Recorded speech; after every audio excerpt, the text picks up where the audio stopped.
Shri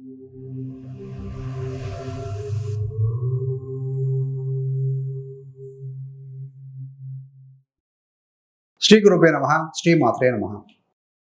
welcome to VMK astro numerology channel. రాబోయే 2025 ఆంగ్ల నూతన సంవత్సర శుభాకాంక్షలతో కుంభరాశి వారికి 2025 జనవరి నుండి డిసెంబర్ దాకా ఎలాంటి శుభాశుభ ఫలితాలు కలగబోతున్నాయో చూద్దామండి. కుంభరాశికి అధిపతి శని. కుంభరాశిలో ధనిష్ట 3-4 పాదాలు, శతభిష 4 పాదాలు, పూర్వభద్ర 1-2-3 పాదాలు, మొత్తం 9 నక్షత్ర పదాలు ఉంటాయండి. వీరందరికీ కూడా మనం చెప్పుకోబెట్టిన సంవత్సర ఫలాలు వర్తిస్తాయి. సంవత్సర ఫలాలు కనుక ముఖ్యంగా 4 గ్రహాల యొక్క అంటే పెద్ద గ్రహాలు గురు, శని, రాహు, కేతు ఈ 4 గ్రహాల యొక్క స్థితి, యుతి, దృష్టి కలయిక కనుక పరిగణలోకి తీసుకెళ్తే సరిపోతుంది. గురుగ్రహము ముఖ్యంగా ఏంటంటే మీకు ద్వితీయ లాభాధిపతి. ఆయన వృషభంలో 4వ స్థానంలో మనకు 12 మే వరకు ఉంటారు, అంటే 2025 దాకా ఉంటారు. తదనంతరం 1 సంవత్సరం పాటుగా మిథునంలో 5వ స్థానంలో ఉంటారు. మీకు రాశాధిపతి శనిశ్వరుడు ఏలనాశనంలో ఇంకా 3 సంవత్సరాల పాటుగా ఉంటుంది. అంటే సాడే 2వ ఫేజ్ అయిపోతుంది. ఒక్కో ఫేజ్లో 2.5 ఇయర్ ఉంటాడు కాబట్టి మకరంలో 2.5 సంవత్సరాలు, కుంభంలో 2.5 సంవత్సరాలు, మీనంలో 2.5 ఇయర్ ఉంటారు కనుక కుంభంలో 29 మార్చి 2025 దాకా ఉంటారు. థర్డ్ ఫేజ్ అనేది మీకు 30 మార్చి 2025 తేదీన మొదలవబోతుంది. మరి రాహుకేతుల విషయానికి వచ్చే వరకు రాహు మీకు ఆల్రెడీ ద్వితీయంలో ఉన్నారు. 17 మే వరకు ఉంటారు. 18 మే 2025 నుండి 1.5 సంవత్సరం పాటుగా మీ జన్మరాశికి వస్తారండి, కుంభానికి వస్తారు. కేతు వచ్చి ఈ యొక్క సింహరాశిలో స్థితి పొందుతారు 18 మే తర్వాత. సో ఇది పెద్ద గ్రహాల యొక్క స్థితి అండి. మరి విద్యార్థులకు ఏ విధంగా ఉంటుందంటే పర్టికులర్గా ఈ సంవత్సరం ఏంటంటే డిగ్రీ స్థాయి విద్య చదువుతున్న విద్యార్థులకి మంచి పాజిటివ్ ఫలితాలు అందుకుంటారు. అదేవిధంగా తదనంతరం గురు యొక్క స్థితి మే 12 తర్వాత 5వ స్థానానికి వెళ్తుంది. బుధుడింట గురుడు ఉండి మీ యొక్క రాశిని, మీ యొక్క లాభస్థానాన్ని, మీ యొక్క 9వ స్థానాన్ని వీక్షిస్తూ ఉంటారు. కాబట్టి ఏంటంటే సో పీజీ ఇట్లా విద్యలో చదువుతూ ఉంటారు, అలాంటి వారికి కూడా మంచి ఫలితాలు అందుకుంటారు మే 12 తర్వాత రండి. అంటే ఈ సంవత్సరం మొత్తంగా చూస్తే విద్యార్థులకు బాగుంటుంది, నో డౌట్. సో మీరు ఎంత కనుక ఫోకస్గా ఉంటే అంతే అవుట్కమ్ అనేది, రిజల్ట్ అనేది వస్తుందండి. So be focused. ఎందుకంటే ఎక్కడ ఫోకస్ చేస్తే అక్కడ ఎనర్జీ ఫ్లో అవుతుంది, ఎక్కడ ఎనర్జీ ఫ్లో అవుతుంది అక్కడ అవుట్కమ్, అక్కడ రిజల్ట్ అనేది సక్సెస్ అనేది వస్తుంది కనుక. సో విద్యార్థుల విషయంలో ఈ సంవత్సరం పాజిటివ్గా ఉంది, నో డౌట్ అండి. మరి కాంపిటేటివ్ ఎగ్జామ్స్ రాసే విద్యార్థులకు ఈ సంవత్సరం ఫలితం అవుట్కమ్ అయితే బాగానే ఉంటుందండి. కాకపోతే 6వ స్థానం కాంపిటేటివ్ స్థానం మీద రాహు దృష్టి ఉంది కాబట్టి, చంద్రుడింట రాహు దృష్టి కాబట్టి మానసిక ఒత్తిడికి లోనయ్యే అవకాశం ఉంది. కాబట్టి మీరు అలా గ్రహస్థితి వల్ల అలా అనిపించినా కూడాను ప్రాపర్గా ప్లాన్ చేసుకుంటూ సో సమయాన్ని సద్వినియోగం చేసుకోవాలి కనుక మీరు ఒత్తిడి అధిగమించడానికి కోసం రోజు కాసేపు మెడిటేషన్ చేయండి, విద్యార్థులకు బాగుంటుంది. మీరు కనుక అలా ప్లాన్ చేసుకొని ముందుకు వెళ్తే కనుక ఎలాంటి ఇబ్బంది లేకుండా బయటపడతారు. రిజల్ట్ అయితే వస్తుంది పాజిటివ్గా, మానసిక ఒత్తిడి కాస్త కలిగించే అవకాశం అయితే కనబడుతుంది. మరి కుంభరాశి వారికి వృత్తిలో ఈ విధంగా ఉంటుంది. దశమ స్థానాన్ని గురుగ్రహం, శనిగ్రహం, రాహుగ్రహం చూస్తున్నారండి. ఈ యొక్క శనిచరుడు మార్చి వరకు చూస్తాడు, రాహు మే వరకు చూస్తారు. సో మొత్తం మీద చూస్తే ఏంటంటే ఈ సంవత్సరం కుంభరాశి వారికి ఉద్యోగంలో పాజిటివ్ ఫలితాలు ఉంటాయి. ముఖ్యంగా ఏంటంటే ఈ యొక్క మే వరకు కూడా కొంచెం హార్డ్ వర్క్ చేయాల్సి వస్తుంది. బట్ శుభగ్రహం యొక్క దృష్టి ఉంది, లాభాధిపతి గురు దృష్టి ఉంది కాబట్టి మీ అవుట్కమ్ పాజిటివ్గా ఉంటుంది. జాబ్లో ఉన్నత స్థితికి వెళ్తారు, ఇవన్నీ పాజిటివ్గానే ఉన్నాయండి. అది రాహు శని చూస్తూ ఉన్నారు కాబట్టి little bit you have to put more efforts. 100% ఫలితం ఉంటుంది, ఏ ఇబ్బంది లేదండి.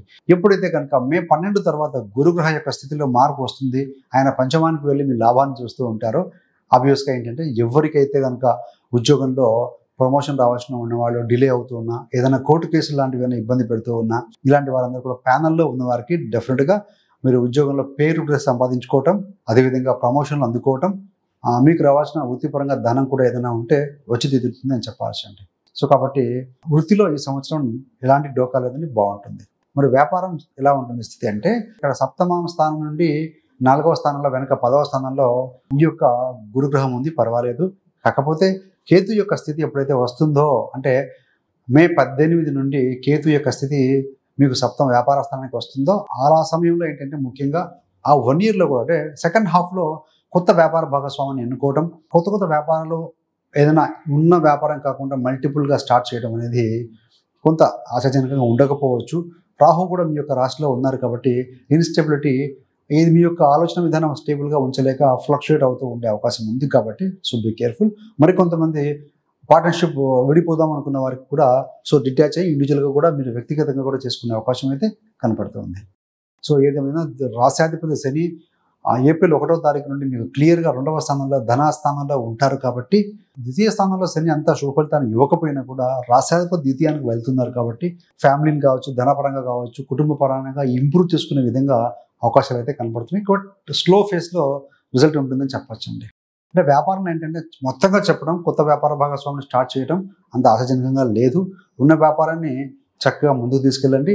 లాభాధిపతి గురుడు ఈ యొక్క మీకు వ్యాపార స్థానానికి లాభంలో ఉంటారు కాబట్టి సో మే 15 ఆ ప్రాంతం నుండి కూడా ఫలితాలు బాగానే ఉంటాయి. కేతు వచ్చినా కూడా బాగానే ఉంటుంది. అంటే ఉన్న వ్యాపారాన్ని ముందుకు తీసుకెళ్ళండి. కొత్తగా వ్యాపారం మొదలెట్టడం, కొత్త పార్ట్నర్షిప్ ఎదుర్కోవడం అనేది నెగిటివ్గా ఉంది, కాస్త కనపడుతూ ఉంది. ముఖ్యంగా ఆర్థిక సంబంధం, ధన సంబంధం చూస్తే గురుడు యొక్క స్థితి అయితేనేమి, ఈ యొక్క శని స్థితి అయితే బాగానే ఉంది. కానీ ద్వితీయంలో ధనస్థానంలో రాహు అనే గ్రహం యొక్క స్థితి మే 18 వరకు ఉంది కాబట్టి మే 18 వరకు కూడా ధన రాబడి ఉన్నా కూడా వివిధ మార్గాలు అంటే ఏదో ఒక రకంగా కారణం, కుటుంబ రీత్యా కావచ్చు, లేకుంటే కనుక హెల్త్ పరంగా కావచ్చు, మీ యొక్క లైఫ్ స్టైల్ గురించి కావచ్చు, కొంత ఖర్చు అనేది గోచరిస్తుందండి. రాహు యొక్క స్థితి రాశిలోకి వచ్చిన తర్వాత, రాశాధిపతి ద్వితీయంలోకి వెళ్ళిన తర్వాత మీకు మే 15 తర్వాత ధన రాబడి అనేది పెరుగుతుంది. మల్టిపుల్ సోర్స్ ఆఫ్ ఇన్కమ్ అంటే వివిధ మార్గాల ద్వారా డబ్బులు వచ్చే అవకాశం ఉంది. ఇన్వెస్ట్మెంట్ అంటారా, జూన్ 15 నుండి అద్భుతంగా ఉంటుందండి. దాంట్లో కూడా మీరు లాభాలు సాధించే అవకాశం బలంగా కనపడుతూ ఉంది. మరి ప్రేమ విషయంలో చూస్తే లాభాధిపతి గురుడు కనుక మీకు పంచమానికి వెళ్తే మే 15 నుంచి ప్రేమ కూడా బాగుంటుంది. ఎవరికైతే వివాహాలు తీసుకుందాం అనుకున్న వారికి కూడా వివాహ స్థితి అనేది ఫస్ట్ హాఫ్లో కూడా బాగుంటుందండి. అంటే ఏంటంటే మే 12 వరకు కూడా కొన్ని సంబంధాల దగ్గరగా వచ్చే అవకాశం కనపడుతూ ఉంది.